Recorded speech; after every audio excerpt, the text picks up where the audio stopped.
श्री स्वामी समर्थ सगळ्यांना. तर नाही म्हणता म्हणता शेवटी हळदीचा दिवस उजाडला आणि आज आहे सोनूची हळद. तर मेहंदीचे व्हिडिओ मी काही टाकले नाही, कारण की सगळे बॉलिवूड सॉन्ग होते आणि त्याच्यामुळे कॉपीराईट लागला असता, म्हणून मेहंदीचं फंक्शन काही घेतलं नाही. तर चला डायरेक्ट हळदीच्या दिवसावरच येऊया. आणि आज आहे हळद. तर सकाळी सकाळी माईंनी दाराचं पूजन वगैरे केलं नंदेने, आणि त्यानंतर मग मांडव दारी आला होता. आता आपल्या खेडेगावामध्ये बैलगाडी असते, बैलगाडीवर मांडव दारी येतो, परंतु हे गावीच गेले होते त्यांच्या गावाला, आणि तिकडनं हे जे आंब्याच्या डहाळ्या वगैरे असतात, तर तो मांडव दारी आणला. आणि त्यानंतर मग 5 सुवासिनींना त्याची पूजा करायची होती. आणि छान असं प्रसन्न वातावरण झालं होतं सकाळी सकाळी, आणि खूप छान वाटत होतं. तर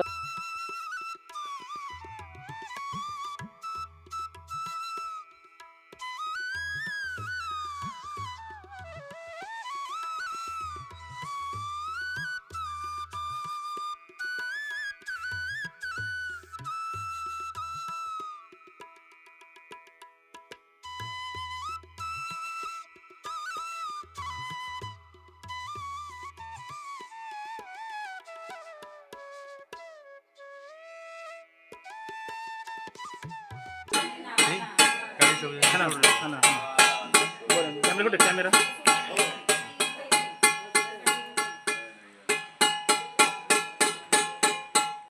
त्यानंतर पूजा केल्यानंतर तर फोटो सेशन तो बनता येईल. त्यानंतर फोटो वगैरे काढून घेतले.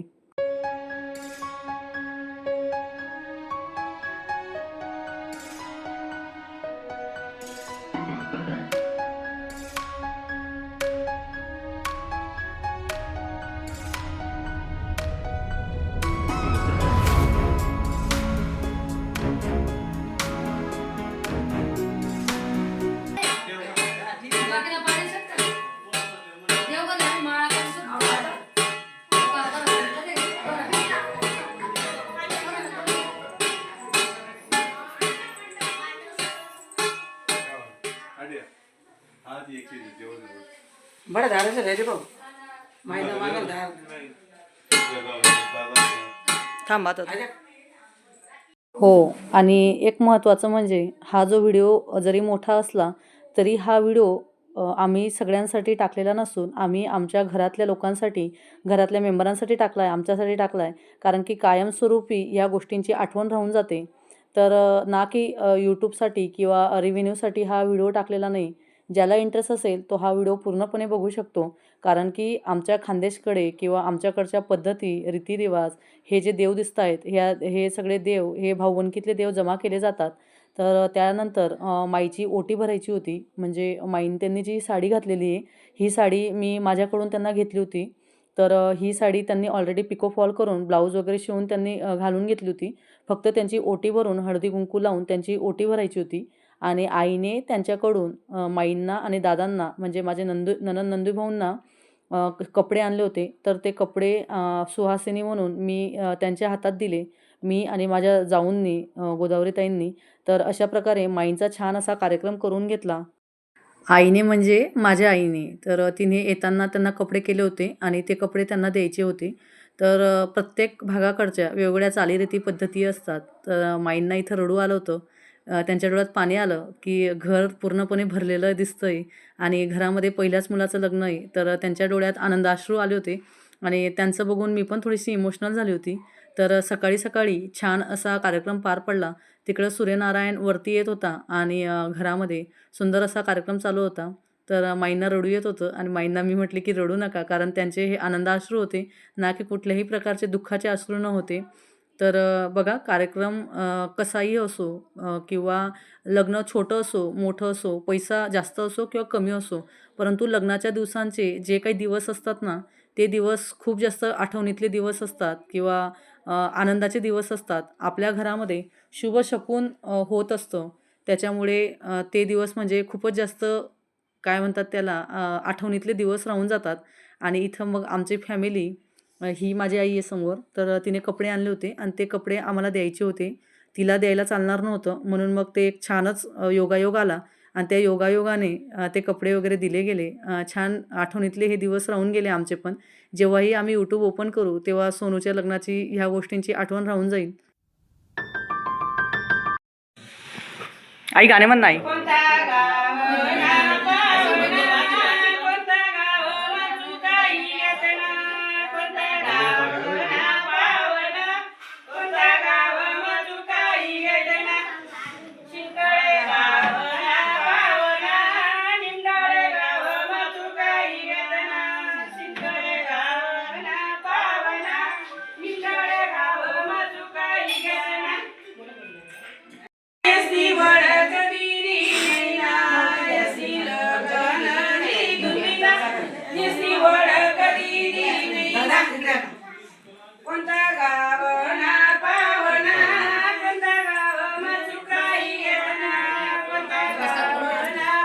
आम्हाला नमस्कार काय चाललाय आमचं टाकतात असं टॉक नाही थोडी शांत.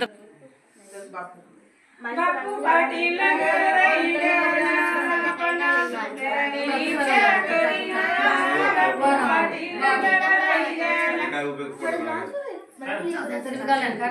कपडा दुसरा घाल थोड्यांचं काय चांगला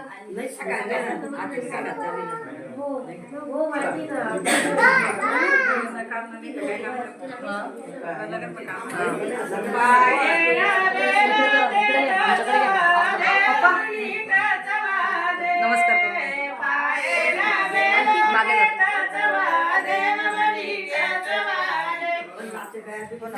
पप्पांकडे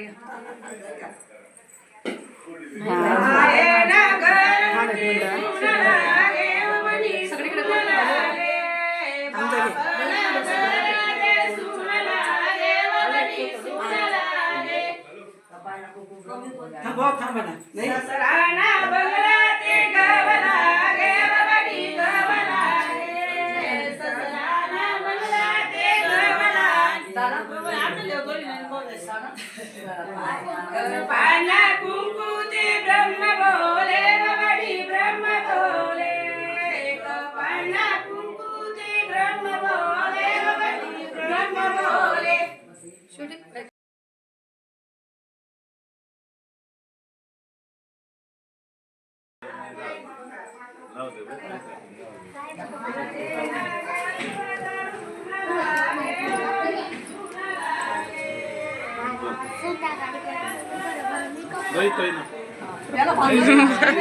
मामी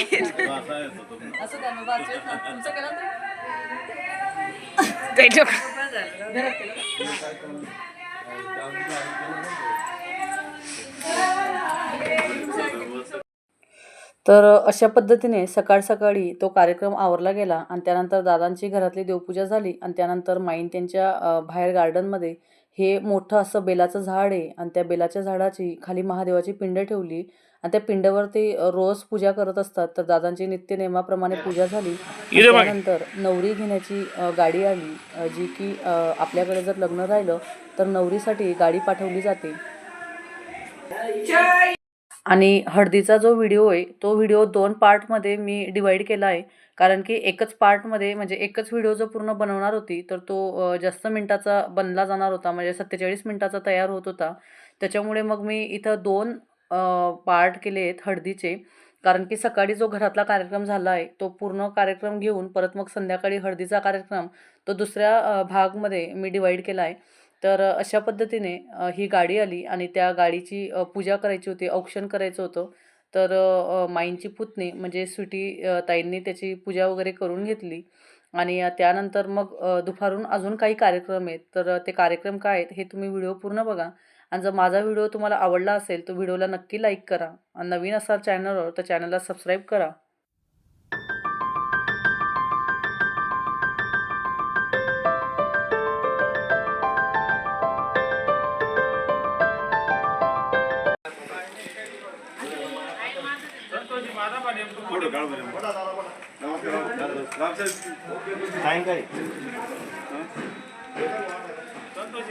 संध्याकाळी आपण सायंकाळी दुपारी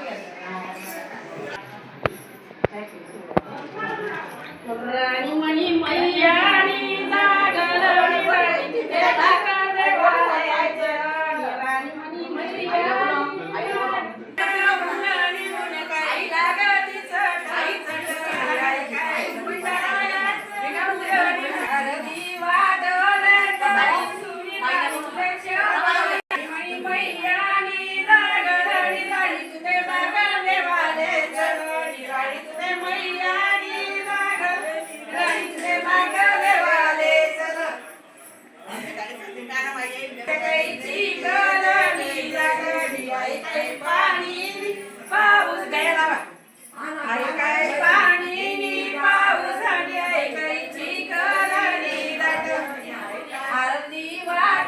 आणि ही एक गोष्ट महत्त्वाची आहे की आपले जे हे गाणे असतात जे तोंडाने बोलले जातात लग्न कार्यांमध्ये, तर तुम्ही टी व्हीवर किंवा होम थिएटरवर कितीही डी जे वाजवा किंवा कितीही चांगले मराठी गाणे लावा, हिंदी बॉलिवूड गाणे लावा, त्यांच्यामध्ये एवढी धमक राहणार नाही किंवा त्यांचे ते ऐकण्यामध्ये एवढी मजा राहणार नाही ते शब्द. परंतु जे गाणे म्हटले जातात लग्नांमध्ये, मग ते आमच्या ऐराणी खानदेशी असो किंवा मग कुठल्याही मराठी गाणे तोंडाने म्हटले जातात, तर ती मजा काही वेगळीच असते आणि ते ऐकायला पण छान वाटतं. तर असंच सकाळपासून जेव्हापासून माईंची ओटी भरली तेव्हापासून आईचे गाणे म्हणणे सुरू होते आणि खूप छान वाटतं ते गाणे ऐकायला, मजा पण येते ते शब्द ऐकायला. आणि जे की मस्करी मध्ये जे शब्द असतात ते शब्द जेव्हा बोलले जातात किंवा नाचलं जातं, डान्स केलं जातं आणि ते प्रत्येकालाच जमतं असं काही नाही. आणि मला तर वाटतं ही एक शेवटची पिढी असेल की त्या पिढीला या सगळ्या गोष्टी जमतायत. आपल्याला तर असं काही जमणार नाही किंवा आपल्याला असं काही येणार नाही.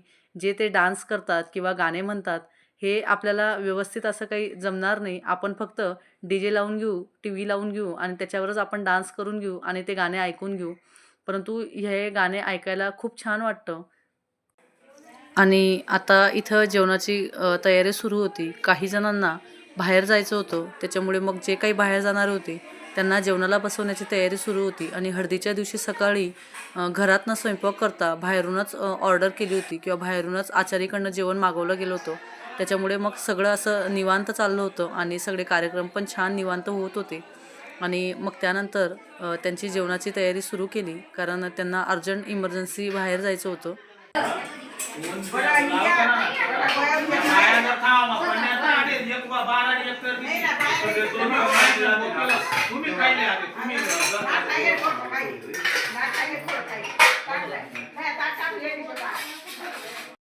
आणि ह्या व्हिडिओतनं मला एक गोष्ट सांगावीशी असं वाटतंय, कारण की जे मी बोलेल ना ते थोडं कटू आहे किंवा कडू म्हणता येईल. पण सत्य आहे. बघा, पहिली जी म्हातारी लोकं होती ना, त्या पहिल्या लोकांकडे खूप जास्त माणुसकी होती. परंतु आता जसा जसा पैसा वाढत चालला आहे आणि जसं जसं लोकं पैसेवाले होत आहेत तशी लोकांकडे माणुसकी संपत आली आहे.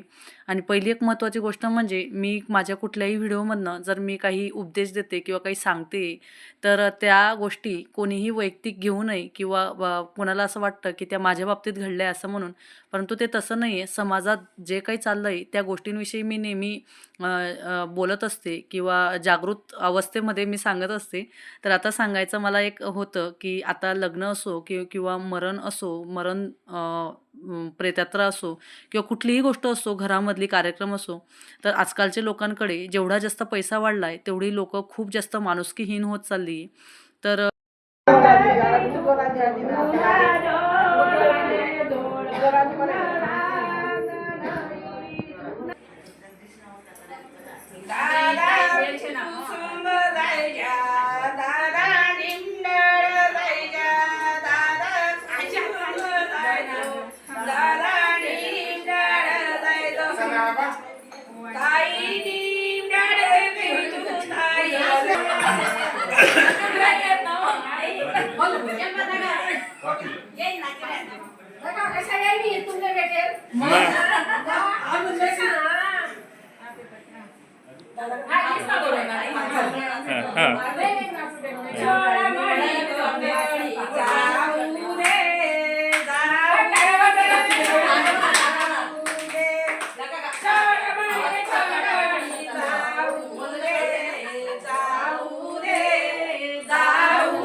तर आजकाल लोकांचं झालं काय, मी ते अर्ध्यामध्येच सोडलं, की जर तू माझ्याकडे आला नाही आहे, तर मी पण तुझ्याकडे लग्नाला येणार नाही. तू माझ्याकडे हे दिलं नाही आहे, तर मी पण ते देणार नाही. तर बघा, कोरोनानंतर आपण एक गोष्ट शिकली पाहिजे आयुष्यामध्ये येऊन, तुझं माझं न करता आपण एक चांगलं व्यक्तिमत्व म्हणून जगून जावं. आणि जर आपली नक्कीच इच्छा असेल ना, की त्या व्यक्तीच्या घरी लग्नाला जावं, त्या व्यक्तीच्या घरी एक कार्यक्रम आहे, त्याने आपल्याला इन्व्हाइट केलं आहे, तर जरी आपल्याला खरंच वेळ असेल ना, तर नक्कीच जा आणि त्या घरच्या मालकाच्या म्हणजे ज्याच्या घरी कार्यक्रम आहे, त्याच्या चेहऱ्यावरचा आनंद तुम्ही बघा. तो आनंद काहीतरी वेगळाच असतो. आणि जर आपल्याला एखादी गोष्ट चांगली करता येत नसेल, तर ती गोष्ट वाईटही करायची नसते माणसाने. एखाद्याच्या घरामध्ये कसं विरजण टाकावं, त्याच्या आनंदावर कसं विरजण टाकावं, त्याच्या घरात कसं दुःख येईल, ही लोकं नेहमी बघत असतात. परंतु जर आपण एखाद्याच्या चेहऱ्यावर जर आनंद बघितला ना, तर परमेश्वर नक्कीच आपल्याला 2 पटीने आनंद देतो. आणि इथं जी आपली बाहेर काठी पुरली जाते, जी बेमातनी असते, ती जो माठ असतो, तो माठ पुजल्यानंतर बाहेर जी शुभ कार्याची जी काठी लावली जाते, तर ती काठी लावण्यासाठी इथं त्यांचं डेकोरेशन चालू होतं. तर मला सांगायचं असं आहे, की जर तुमची नक्कीच इच्छा असेल, तुम्हाला जायचं आहे, परंतु काहीतरी मान पाहिजे, काहीतरी कोणीतरी अजून विनवण्या करून बोलवलं पाहिजे. आणि नक्कीच दुसऱ्याच्या घरी कार्यक्रम असताना कुठल्याही प्रकारचा रुसवा-फुगवा करायचा नाही. हे मी कधी लग्नामध्ये आमच्या लग्नामध्ये असं काही घडलं नाही. परंतु ह्या व्हिडिओमार्फत मला सांगायचं आहे, कारण कधी ना कधी हा विषय मला बोलायचाच होता. मागच्या वेळेस पण लग्नामध्ये मी सांगणार होती, आमचं खानदेशी लग्न होतं तेव्हा. तर कोणीतरी मला मान दिला नाही म्हणून रुसून बसायचं. कोणीतरी मला काहीतरी 4 गोष्टी सांगितल्या नाही, दाखवल्या नाही म्हणून रुसून बसायचं. बघा, ज्याच्याकडे लग्न असलं, ज्याच्याकडे काहीतरी कार्यक्रम असला ना, त्याला कुठल्याच गोष्टी सुचत नाही किंवा कुठल्याच गोष्टी त्याला कळत नाही. कधी काय कसं करावं. आणि नक्कीच कोणाच्या आनंदावर तर विरजण टाकू नका. कोणाला जर आपण आनंद देऊ शकत नाही ना, तर दुःख पण देऊ नका किंवा काहीतरी वाईट अपशब्द पण बोलू नका. कारण त्याने खूप तळमळीने ते त्याच्या घरचं कार्य, त्याचे कार्यक्रम उभे केलेले असतात. आणि जर आपल्या हातून चांगलं होत असेल, तर नक्कीच चांगलं करण्याचा प्रयत्न करा. कारण कोविडनंतर आपण एकच गोष्ट शिकलेलो आहे, की तुझं माझं न करता कधी आपली चाबी त्याच्या हातामध्ये आणि कधी आपलं उलटं होऊन जाईल, कधी कधी आपला दिवस संपून जाईल, आपल्यालाही कळणार नाही. आणि त्याच्यामुळे तुझं माझं न करता सगळ्या गोष्टी आपल्याच आहेत, ह्या एकच गोष्टी आम्ही शिकलो आहे दोघीजणी, हे आणि मी. आणि त्या दिवसानंतर आम्ही म्हटलो आहे, की प्रत्येक गोष्ट आणि प्रत्येक टाईम हा एन्जॉय करून जावा. कुठलीही गोष्ट तुझी माझी नाही आहे, हे सगळं आपलंच आहे. आणि त्यानंतर जेवणं वगैरे झाले आणि कासार असतात बांगड्या भरायला, तर त्यांना बोलून मागवलं होतं माईंनी. आणि त्याच्यानंतर घरातल्या सगळ्या सुवासिनींनी मिळून बांगड्या भरून घेतल्या.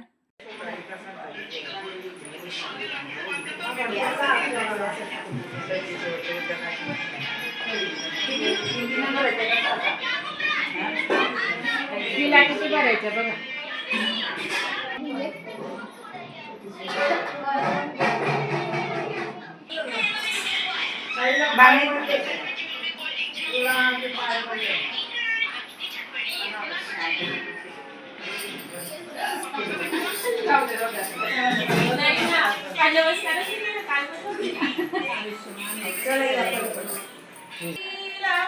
मंथनाजी शेवग्याचं झाड कोणी लावी कोणी रोपील मंथनाजी शेवग्याचं झाड निखिल लावील गौरीने रोपील मंथनाजी शेवग्याचं झाड निखिल लावील गौरीने रोपील मंथनाजी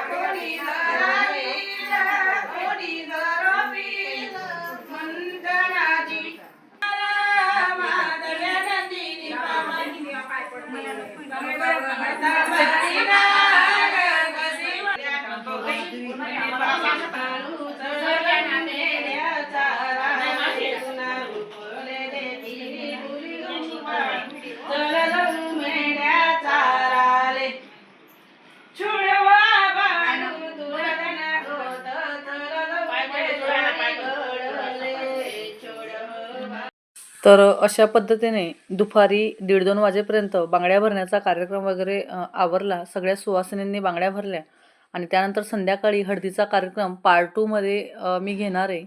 तर आजचा व्हिडिओ तुम्हाला कसा वाटला हे मला नक्कीच सांगा.